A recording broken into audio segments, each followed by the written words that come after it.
பிடிச்சிருக்கு. நிஜமாவே இந்த நிமிஷம் எனக்கு அவ்வளவு சந்தோஷமா இருக்கு. இந்த பாரு, சும்மா பேச்சு கூட வேலைக்கு போறேன் அப்படிலாம் சொல்லாத, புரியுதா? வைத்தியம் மாதிரி உன்னையே நினைச்சிடலாம், நல்லா தெரிய முடியாது, புரியுதா? நீ இல்லடா ஒண்ணுமே இல்ல காவேரி, எனக்கு நீ தாடி வேணும். என் கூடயே வந்துரு. வெண்ணிலா விஷயத்துல நான் என்ன முடிவெடுக்க போறேன்னு உனக்கு தெரியும், அவ்வளவுதானே? வெண்ணிலா விஷயத்துல இனிமே தான் முடிவெடுக்கணுமா? இந்த பாரு, வெண்ணிலாக்கு கியூர் ஆயிடுச்சுன்னா அவளை சேஃபா வீட்டுக்கு அனுப்பி வச்சிட வேண்டியதா. அதான் என் முடிவு. வெண்ணிலா விஷயத்துல நான் கம்ப்ளீட்டா மூவ் ஆன் ஆயிட்டேன் காவேரி. அதெல்லாம் முடிஞ்சு போன விஷயம். இனிமே நீ அதை பத்தி யோசிக்கவே கூடாது.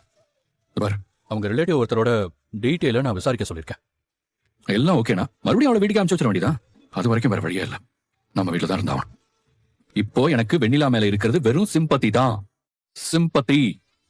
வெண்ணிலான்னு இல்ல, அவ இடத்துல வேற எந்த பொண்ணு இருந்தாலும் நான் அதே தான் பண்ணிருப்பேன். இது எல்லாமே நான் ஆல்ரெடி உங்ககிட்ட சொல்லியிருக்கேன்டி.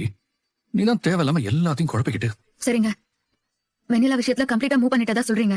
அப்போ எதுக்காக கான்ட்ராக்ட் டேட் முடிஞ்சதும் என் ட்ரெஸ் எல்லாம் பேக் பண்ண சொல்லி என்ன கிளம்ப சொன்னீங்க? ஏன் அப்படி கிளம்ப சொன்னீங்க? என் கூட வாழ ஆரம்பிச்ச நீங்க திரும்ப கான்ட்ராக்ட் காரணம் காட்டி ஏன் பேச ஆரம்பிச்சீங்க?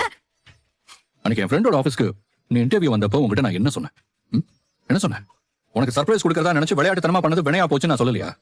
ஆனா அது என்ன வேணா இருக்கட்டும் காவேரி, கான்ட்ராக்ட் போட்டதுதான் இப்போ உங்க வீட்டுல பிரச்சனையா இருக்குன்னு சொல்லிட்டு தானே போனேன். ஆமா, அம்மாவை பொறுத்த வரைக்கும் அதான் பிரச்சனை. இப்போ எனக்கு சொல்லுங்க, எதுக்காக என்ன கிளம்ப சொன்னீங்க? இதை உன்கிட்ட சொல்லவே எனக்கு ஒரு மாதிரி எம்பாரசிங்கா இருக்கு. நம்ம கல்யாணம் ஆகி 1 வருஷம் ஆச்சுல்ல, அந்த ஃபர்ஸ்ட் ஆனிவர்சரிய கொடைக்கானல்ல உங்க வீட்டுல போய் செலிப்ரேட் பண்ணணும்னு நினைச்சுதான் உன் திங்ஸ் எல்லாம் பேக்ல பேக் பண்ண சொன்னேன். ஆமா காவேரி, நீ கான்ட்ராக்ட் பத்தி யோசிச்சு பயந்ததை அப்படியே மெயின்டைன் பண்ணி சர்ப்ரைஸ் பண்ணலாம்னு நினைச்சேன். எல்லாமே சொதப்பிடுச்சு. அதான் நான் பண்ண பெரிய தப்பு. நிஜமாவா சொல்றீங்க? நிஜமாதான் காவேரி.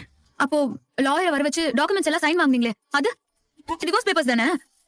சொல்லுங்க, அது என்ன டாக்குமெண்ட்ஸ்? எதுக்கு லாயர் வந்தாரு? டிவோர்ஸ் பேப்பர்லாம் இல்ல, அது இன்னொரு சர்ப்ரைஸ் கொடுக்கணும்னு நான் பண்ண இன்னொரு முட்டாள்தனம். உன்ன நம்ம கம்பெனியோட எம்டியா ப்ரமோட் பண்ணி நம்ம கம்பெனி ஷேர்ஸ்ல உனக்கு ஈக்குவல் ஷேரை எழுதி அதுக்கான லீகல் ஃபார்மாலிட்டிஸ்க்காக வாங்கின சைன் தான் அது.